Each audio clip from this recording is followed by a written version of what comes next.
Hey everybody, my name is Alice Crozer. I'm your host on the Inequalities channel of Futures Frame TV. A couple of days ago, I went to talk to Roberto Vélez Grajales. Roberto is the director of the CEI, the Centro de Estudios Espinosa Iglesias, which is a research institution in Mexico investigating social mobility, inequality, and inequality of opportunity particularly. Have a look at what Roberto and I were chatting about, what he thinks opportunities are like in Mexico, and what could be done to ameliorate the inequality of opportunity that exists today. The interview is in Spanish, but we have subtitles in English, so if you understand either of those languages, you might have a look and enjoy the video. Thanks for watching. ¿Y me puedes decir tu posición primero? Para que les platiques. Soy director ejecutivo del Centro de Estudios Espinosa Iglesias. Uh-huh. El Centro de Estudios Espinosa Iglesias es un think tank mexicano que se fundó en el año 2005 y que desde 2006, un poco después, se ha ido especializando en temas de movilidad social e igualdad de oportunidades. ¿Cuál crees que es la dimensión más importante de estudiar la desigualdad? Pues mira, justamente los resultados que te arroja el tema de movilidad social a nivel mexicano, donde lo que tú puedes observar es que la condición de origen de las personas está determinando en buena medida sus opciones de logro en la vida. Entonces, dado eso, y eso sucede sobre todo en los extremos de la distribución en el caso mexicano, es decir, si naces pobre difícilmente vas a poder salir de esa condición, o si naces en situación de ventaja socioeconómica, no la tienes tan difícil para mantenerte ahí. Entonces eso te lleva a una discusión sobre qué tipo de igualdad deberíamos estar garantizando. Y cuando tú haces el análisis de igualdad o de desigualdad desde una perspectiva intergeneracional, te das cuenta que justamente las desigualdades de oportunidad generan desigualdades en realización que se van acumulando en el tiempo. Entonces, más que preocuparme en atacar la desigualdad de resultados directamente, yo me preocuparía en atacar la desigualdad de oportunidades para que eventualmente el grado de igualdad o desigualdad que alcancemos en esta sociedad sea justo, ¿no? Es decir, esté determinado por el esfuerzo y no por estas condiciones de origen o circunstancias de origen, como le llama John Romer, de las que te estoy hablando. ¿Cuál crees que son las características de la desigualdad en México, que es particular? Bueno, cuando hablamos de desigualdad de oportunidad, en el caso mexicano, no podemos dejar de pensar en otro tipo de desigualdades, como la desigualdad de trato. De hecho, cuando tú haces análisis de desigualdad de oportunidad para ver qué proporción de la desigualdad de oportunidad explica el tamaño de la desigualdad de resultado, te topas con circunstancias que tienen que ver con desigualdad de trato. Por ejemplo, el género, ¿no? Es decir, eres mujer o eres hombre, el hecho de nacer indígena o no nacer indígena, el hecho de tener cierto color de piel, ¿no? Ese tipo de cosas que tienen que ver con cuestiones de desigualdad de trato acaban explicando también en buena parte la desigualdad de resultados.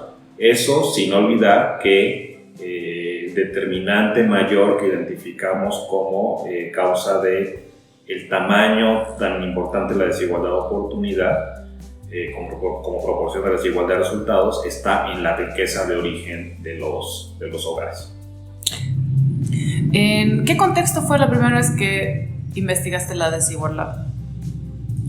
Uno tiene primeras aproximaciones a la desigualdad desde que es niño, sobre todo en un país tan estratificado como México. Entonces yo recuerdo jugar fútbol en un torneo donde nosotros éramos los de la escuela privada y jugábamos contra escuelas, o no escuelas, sino equipos de fútbol que se conformaban en colonias que estaban más o menos alrededor de nuestra escuela. Esa es una primera aproximación a la desigualdad y te das cuenta cómo, en qué se traduce esa desigualdad. cuando eres niño y estás en ese tipo de torneos, los otros niños de los otros equipos son pares tuyos, somos iguales, ¿no? En una cancha de fútbol todo está equilibrado. Y cuando te das cuenta que ese equilibrio se pierde es cuando crecemos.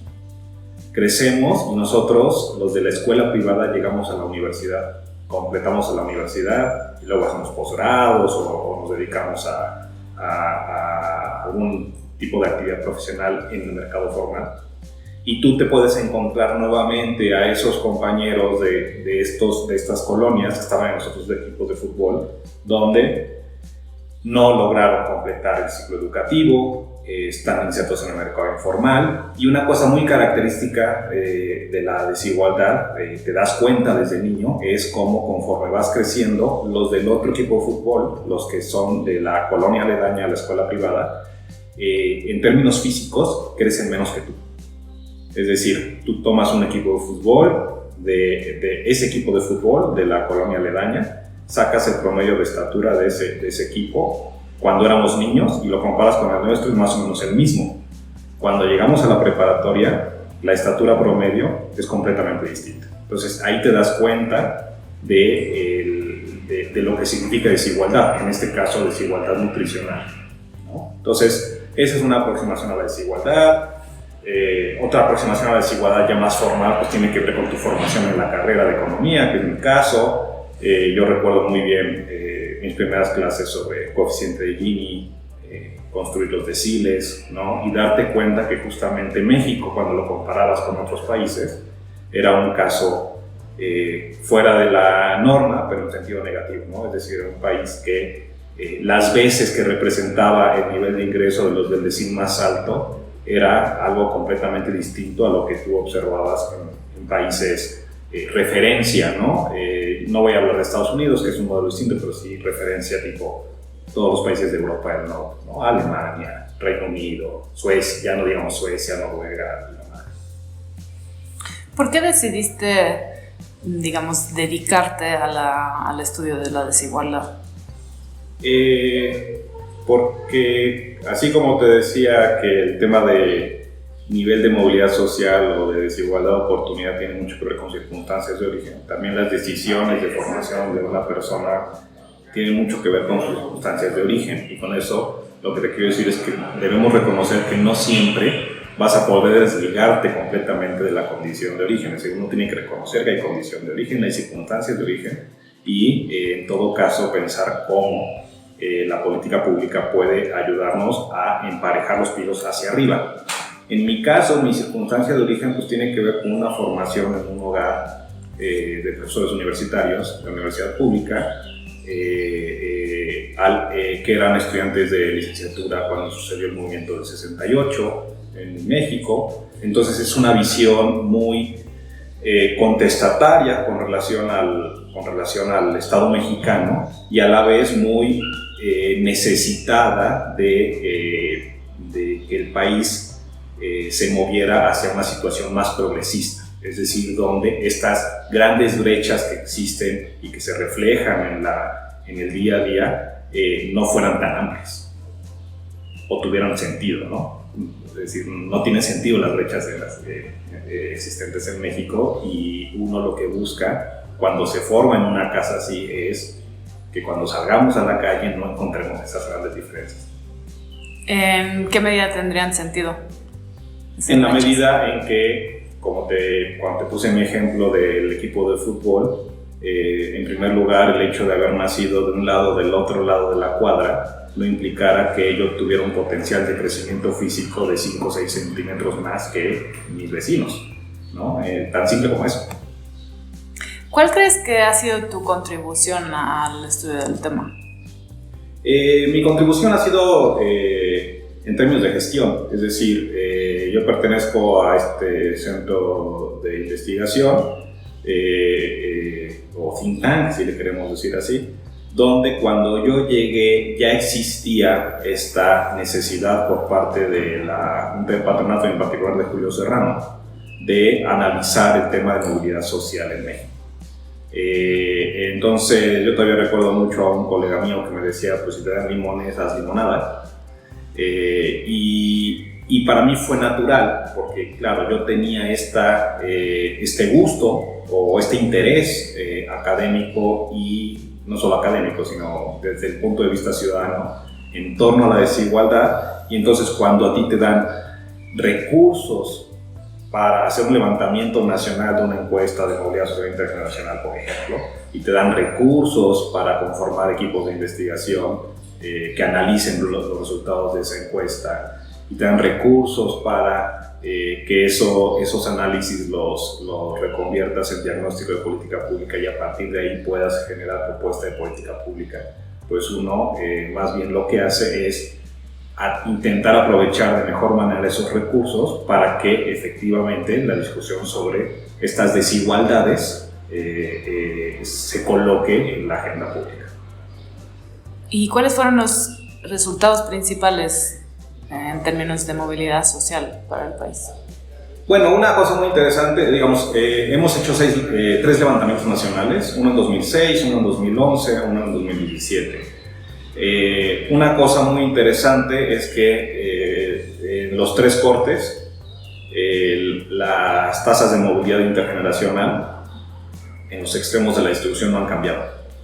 Es decir, tú sigues teniendo un país donde prácticamente la mitad de los que nacen en el quintil más bajo de la distribución, en el quinto piso más bajo del edificio, se quedan ahí. Y sucede una situación semejante en términos de espejo con los que nacen en la parte alta de la distribución.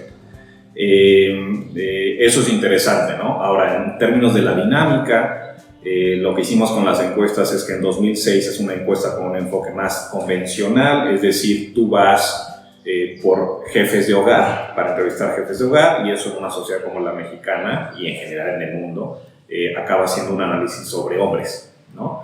Entonces lo que hicimos en el año 2011, que fue nuestra segunda encuesta y que ya me tocó a mí coordinarla, fue ampliar la representatividad a mujeres. Y entonces ahí encontramos algo nuevo, que lo podíamos suponer, pero que teníamos que confirmarlo, que es que justamente una sociedad como la mexicana no es distinta a otras, pero a lo mejor sí más intensa que otras, en términos del famoso techo de cristal y del suelo pegajoso.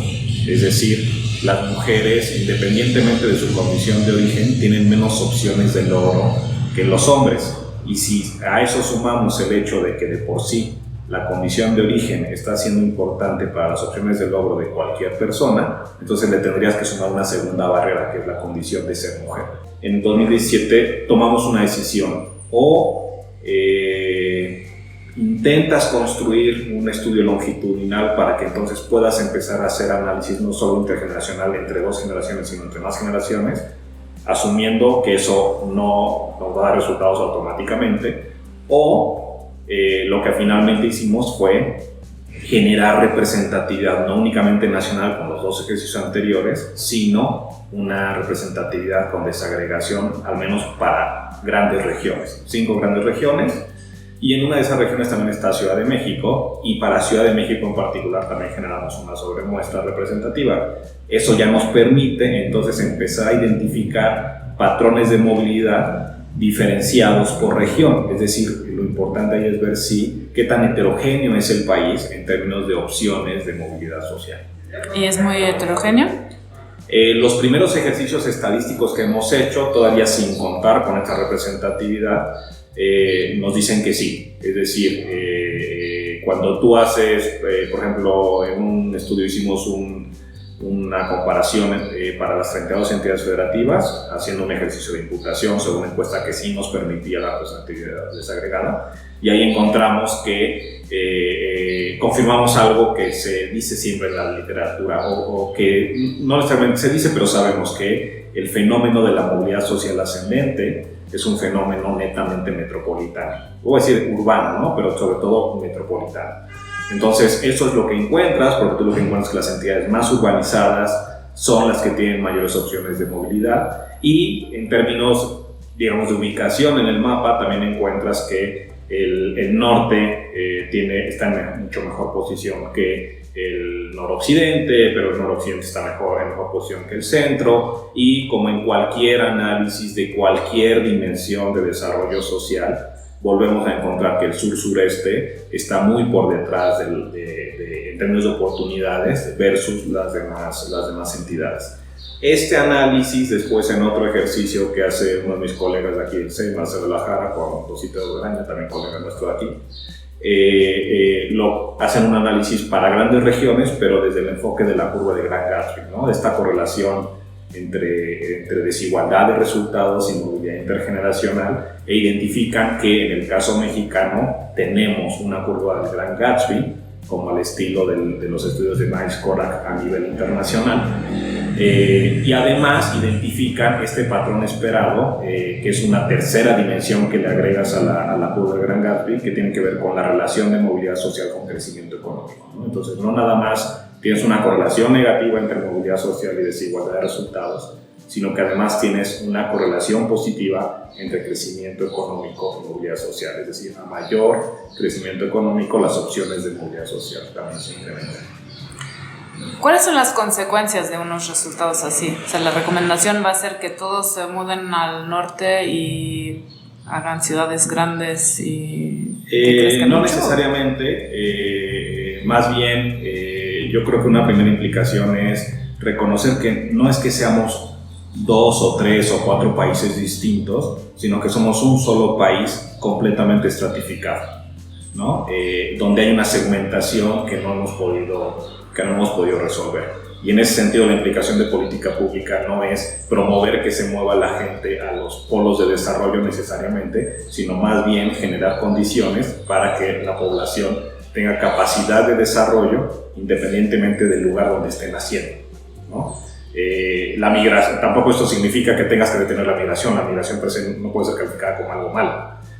Más bien el punto es que cuando tú decides migrar, efectivamente estás haciendo eso, decidirlo, ¿no? De manera efectiva, estás asumiendo una libertad y estás decidiendo sobre esa posibilidad de moverte. Sabemos por los modelos que hay un incentivo, etcétera, pero la pregunta es si la migración se está dando por necesidad o por oportunidad. Y aquí lo importante es que, independientemente del lugar de nacimiento, tú tengas un conjunto de oportunidades sobre las cuales puedas construir una vida. Y si tuvieras que elegir una política pública para mejorar esa situación de movilidad social estancada, ¿qué recomendarías? Bueno, yo creo que no es fácil. Cuando te preguntan, oye, ¿cuál es el óptimo de igualdad de oportunidad? Tú tienes que decir, el óptimo de desigualdad de oportunidad, ¿cuál es? 0. Es decir, no tendría que haber desigualdad de oportunidad, con todo lo que eso implica después de que hemos hablado de qué significa circunstancia de origen, etcétera, etcétera. Pero lo que sí puedes hacer es irte moviendo hacia una situación que te acerque a una desigualdad de oportunidad nula. Y para eso, pues como siempre tienes que dar los primeros pasos, y los primeros pasos es asegurar pisos mínimos. Y un estado como el mexicano, un país como México, ¿cómo puede construir esos pisos mínimos? Primero ver si cuenta con la capacidad para construir pisos mínimos universales. Y digamos, en términos de capacidad económica, si vemos a México en comparación con el mundo, pues resulta que es una economía lo suficientemente potente como para tener capacidad operativa para construir pisos mínimos universales. Y cuando incluyo la palabra universal, pues ya te podrás imaginar a qué voy, ¿no? Es decir, ¿qué han hecho los estados de bienestar para establecer pisos mínimos? Construcción de sistemas universales, y los sistemas universales giran básicamente en torno a 3 dimensiones, que son justamente sobre las cuales se construyen capacidades en las personas, que es educación, salud y protección social, que podría abarcar a las otras 2 primeras, pero digamos, cuando hablamos de protección social, además de las otras dos que ya mencioné, tiene que ver con mecanismos de seguridad social, es decir, inserción en el mercado laboral, avance en el mercado laboral, transiciones dentro del mercado laboral, salida del mercado laboral y la muerte, ¿no? O sea, la pensión. Digamos, en los últimos años que tienen que ver con la pensión. Y eso no solo tiene que ser únicamente universal en términos de que todos tengamos acceso, sino que la cobertura tiene que ser efectiva y la calidad o el nivel que le dotas a cada uno de esos pisos debe ser parejo en términos de calidad y de efectividad. Si piensas en México en un par de años, una década o algo así, ¿cómo ves la desigualdad? ¿Qué crees que va a pasar? ¿En un par de años? Nada. En 10 años depende mucho del camino que sigamos en decisiones como la que acabamos de mencionar. Si seguimos un camino donde asumamos que el Estado mexicano debe garantizar estos pisos mínimos a través de estos mecanismos universales, y con eso tampoco quiero decir que los mecanismos focalizados deban eliminarse, son complementarios, pero digamos, estos pisos mínimos a través de mecanismos universales, y los hacemos sostenibles en el tiempo, eso quiere decir que nuestros esfuerzos en torno a la hacienda pública deben ir dirigidos a la construcción de estos sistemas con estas características. Si hacemos eso, entonces sí estaríamos construyendo una ruta hacia la reducción de, ya no se diga desigualdad de oportunidad, sino efectivamente a una reducción en desigualdad de resultados que se vería reflejado además en tasas de movilidad mucho más fluidas, ¿no? Entonces sí podemos hacerlo en esos 10 años, siempre y cuando entendamos cuál es el papel del Estado, de la hacienda pública en torno a mecanismos de redistribución, no sobre resultados, pero sí sobre construcción de igualdad de oportunidades, lo cual solamente se puede construir si adoptamos un enfoque intergeneracional. ¿Y sería deseable bajar la desigualdad de resultados? Sobre eso no te voy a decir nada.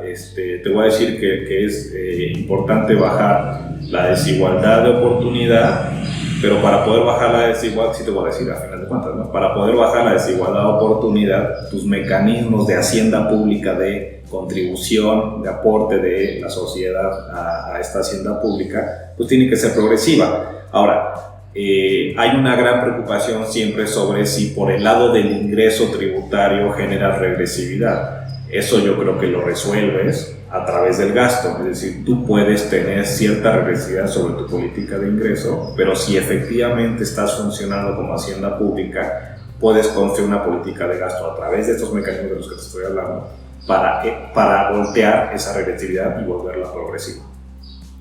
¿Y qué te gustaría estudiar en términos de temas de desigualdad ahora que hicieron ya esta encuesta y pues, qué es lo que sigue básicamente?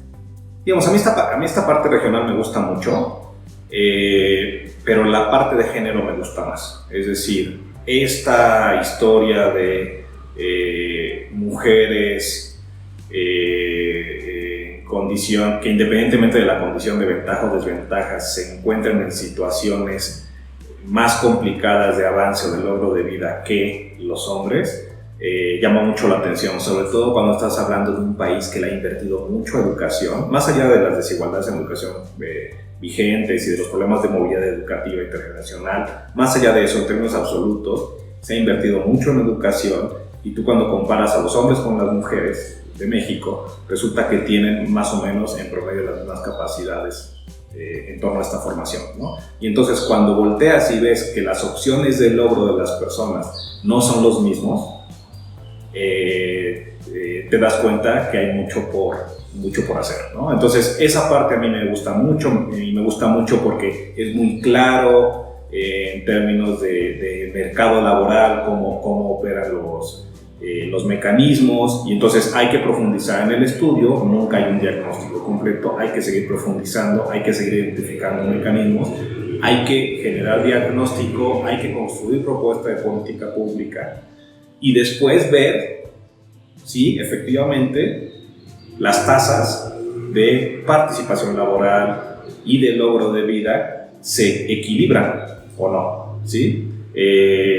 Porque también tenemos estos ejemplos a nivel internacional donde se generan política pública o mecanismos para que las mujeres se inserten y al final sigue existiendo una brecha, ¿no? Y entonces la brecha tenemos que analizar si tiene que ver con decisiones de la unidad familiar o con otra cosa, ¿no? ¿Cuáles crees que son los aspectos que son subestudiados?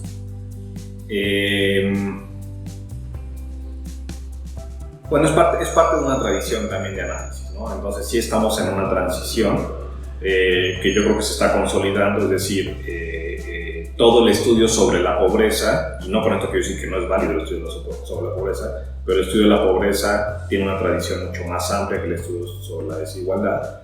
En el caso mexicano, yo creo que el estudio de la desigualdad se fue sembrando en los años 90 y está dando frutos ahora, ¿no? De todos modos, cuando yo te digo que México tiene una capacidad y una potencia en términos analíticos, etcétera, pues también tenemos que reconocer que tampoco hemos generado tantos investigadores como para que deje de pasar lo que siempre pasa en este país, que llegamos a una mesa de discusión y todos nos conocemos, reconociendo que son temas muy especializados. Pero yo creo que podríamos esperar un poquito más de diversidad en términos de esas mesas, ¿no? Entonces sí, también se requiere una inversión importante de formación en especialistas que se dediquen a temas de igualdad. Yo creo que, por ejemplo, la discusión, esta confusión eterna entre confundir a la pobreza con la desigualdad, medianamente ya la hemos superado, y yo creo que más bien ahora lo que estamos avanzando es en entender temas como los que me preguntabas al principio, es decir, ¿qué es desigualdad? Pero más que qué es desigualdad es qué tipos de desigualdades hay y cómo operan, ¿no? en una economía como la mexicana o como cualquiera, ¿no? Entonces, sí hay una discusión.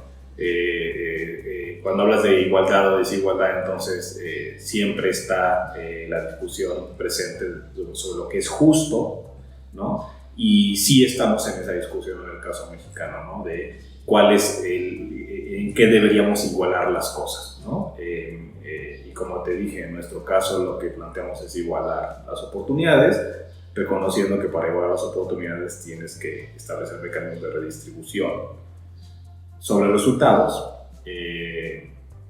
pero no de cualquier manera. Es decir, ¿para qué utilizas esos recursos que obtienes de resultados? Eso nos lleva a una discusión como la que ya te planteé de construcción de sistemas universales. Muy bien, muchas gracias. ¿Hay algo que quisieras añadir en relación a la desigualdad, que es muy importante para todos? Yo creo que es un tema que en el caso mexicano es muy importante, está presente en todas las dimensiones, o sea, incluso en toda esta discusión, en toda la problemática de seguridad y violencia en la que vivimos en México, el tema de desigualdad siempre está presente.